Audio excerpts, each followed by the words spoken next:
Hey everyone, this is Lisa Purdy. I'm in Genesis chapter 41 today. Just reading through the Bible, hoping that this helps everyone feel connected to the Word, doing this on a regular basis. It helps renew your mind. It helps you be stable in the Word, hearing from the Lord every day. So here we go. I'm in the Amplified Version. After 2 full years, Pharaoh dreamed that he stood by the river, the Nile. And behold, there came up out of the river Nile 7 well-favored cows, sleek and handsome and fat, and they grazed in the reed grass in a marshy pasture. And behold, 7 other cows came up after them out of the river Nile, ill-favored and gaunt and ugly, and stood by the fat cows on the bank of the river, the Nile.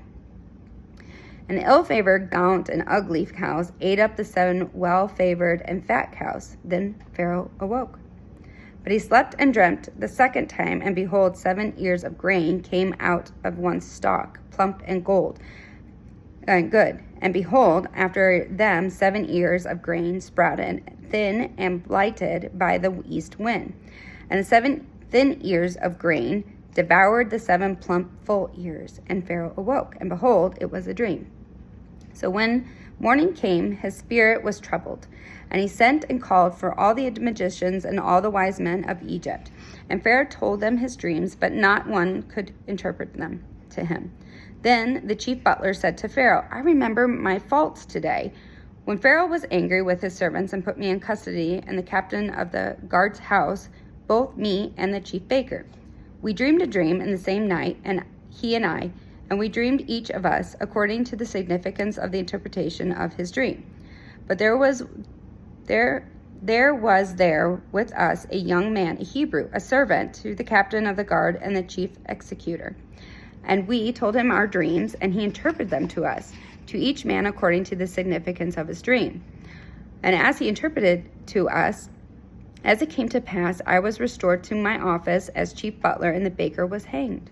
The Pharaoh sent and called Joseph, and they brought him hastily out of the dungeon. But Joseph first shaved himself, changed his clothes, and made himself presentable. Then he came into Pharaoh's presence.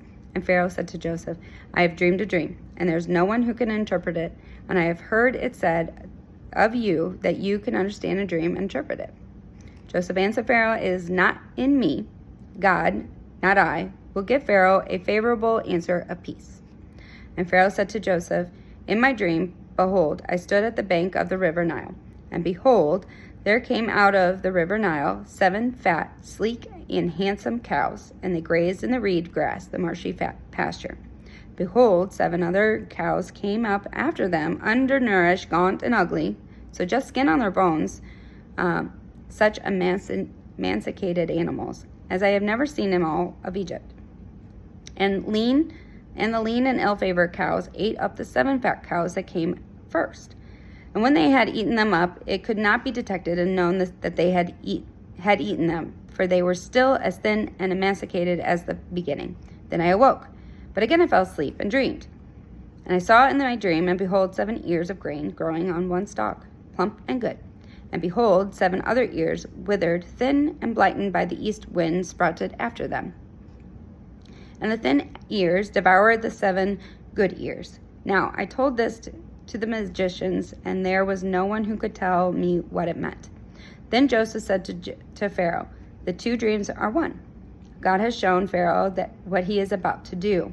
The 7 good cows are 7 years, and the 7 good ears of grain are 7 years. The 2 dreams are one in their meaning. The 7 thin and ill-favored cows that came up after them are 7 years, and also 7 empty ears of grain, blighted and shriveled by the east wind. They are 7 years of hunger and famine. This is the message, just as I have told Pharaoh.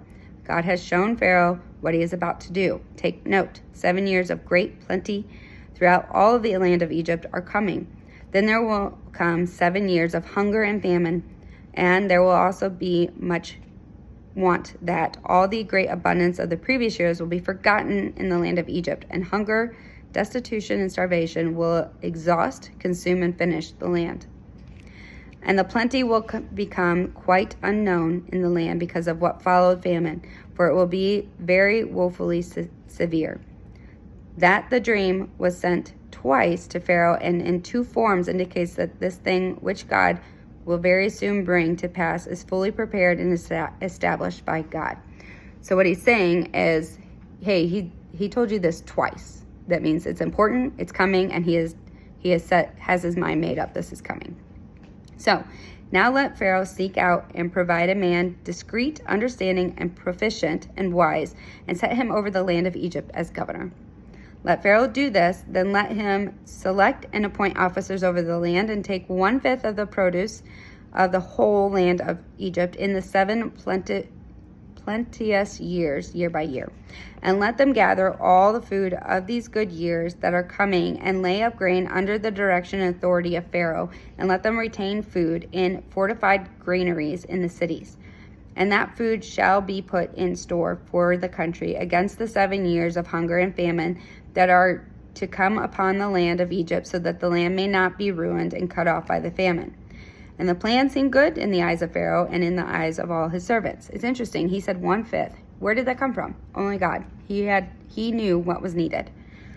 And Pharaoh said to his servants, "Can we find this man's equal, a man in whom the Spirit of God?" And Pharaoh said to Joseph, "For so much as your God has shown you all of this, there is nobody as intelligent and discreet and understanding and wise as you are.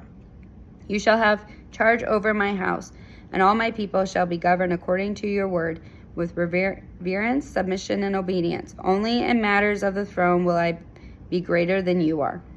Then Pharaoh said to Joseph, "See, I have set you over all the land of Egypt." And Pharaoh took off his signet ring from his hand and put it on Joseph's hand, and arrayed him in official vestments of fine linen and a good gold chain around his neck. He made him to ride in the second chariot which he had, and officials cried before him, "Bow the knee," and he set him over all the land of Egypt. And Pharaoh said to Joseph, "I am Pharaoh, and without you shall no man lift up his hand or foot in all the land of Egypt." And Pharaoh called Joseph's name Zaphenath-Panath, and he gave him Asenath, daughter of Potiphera, priest of On, to be his wife. And Joseph made an inspection tour of all the land of Egypt. Joseph, who had been in Egypt 13 years, was 30 years old when he stood before Pharaoh, king of Egypt. So that means he was 17 when he left. Joseph went out from his presence of Pharaoh and went out to his duties throughout the land.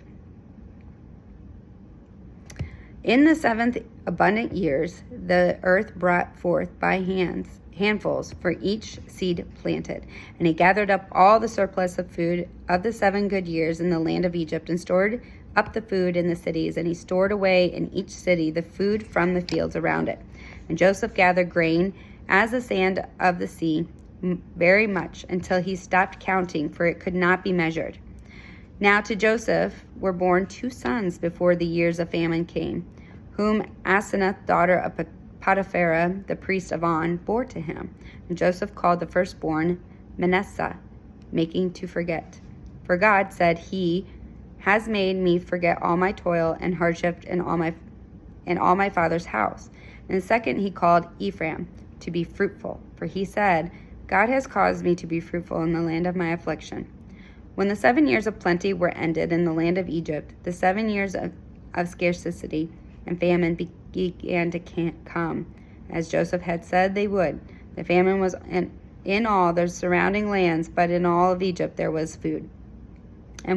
But when all the land of Egypt was weakened with hunger, the people there cried to Pharaoh for food. And Pharaoh said to them all, "Go to Joseph, what he says to you, do." When the famine was over all the land, Joseph opened up all the storehouses and sold to the Egyptians, for the famine grew extremely distressing in the land of Egypt. So he waited. Okay, he had them fending for themselves for a little while until the famine had hit all of Egypt, and then he said, "Okay, let's open up the storehouses now." It doesn't tell you how long that took.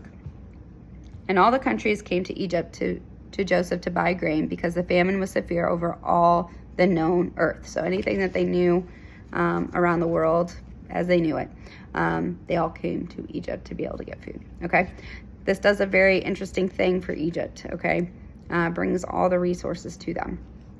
So Pharaoh sees the hand of God on Joseph and says, okay, you're the guy. You knew what to do, and you're the one with the plan, so you're the one that's going to take action, and here, have all the authority I can give you and all the power. So nobody was above him.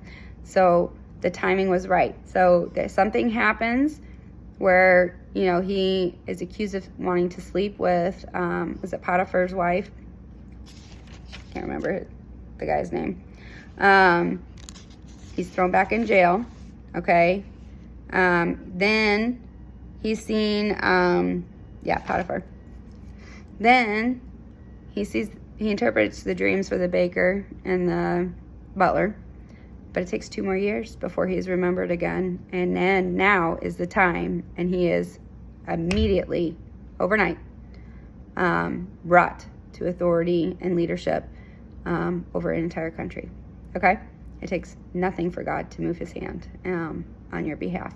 Sometimes the waiting is hard. 13 years between the time he had his dream, was sold into slavery, and had to endure that type of lifestyle until he was immediately changed, okay? 13 years. That's incredible. Then he has 7 years of probably the best times of his life.